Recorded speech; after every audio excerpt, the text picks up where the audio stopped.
Hello dear students. నేను విద్యాధాన్ scholarship గురించి complete details ఇస్తూ ఒక వీడియో చేయడం జరిగింది.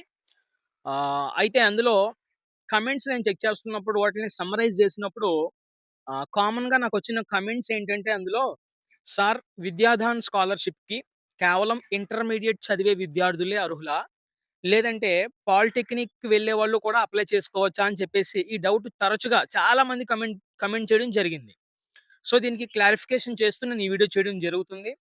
ఇంటర్మీడియేట్ వాళ్ళు అర్హులు. At the same time polytechnic course చేయాలనుకుంటున్న వాళ్ళు కూడా ఖచ్చితంగా విద్యాదాన్ స్కాలర్‌షిప్‌కి అప్లై చేసుకోవచ్చు. ఇంటర్మీడియేట్ చదివే విద్యార్థులకి విద్యాదాన్ పడుతుంది. At the same time polytechnic చదువుతున్న వాళ్ళు కూడా విద్యాదాన్ పడుతుంది.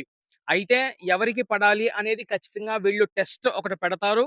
ఇంటర్వ్యూ ఒకటి కండక్ట్ చేస్తారు. ఈ రెండిట్లో నువ్వు ఉత్తీర్ణత సాధిస్తే గనక ఖచ్చితంగా నువ్వు విద్యాదాన్ స్కాలర్‌షిప్‌కి అర్హుడు అవుతావు. ఓకేనా?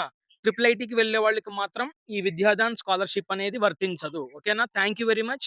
ఈ ఇన్ఫర్మేషన్ మీకు నచ్చినట్లయితే ఖచ్చితంగా వీడియోని లైక్ చేయండి. మీ ఫ్రెండ్స్ అందరికి కూడా షేర్ చేయండి. సబ్స్క్రైబ్ చేసి ఫాలో చేయండి.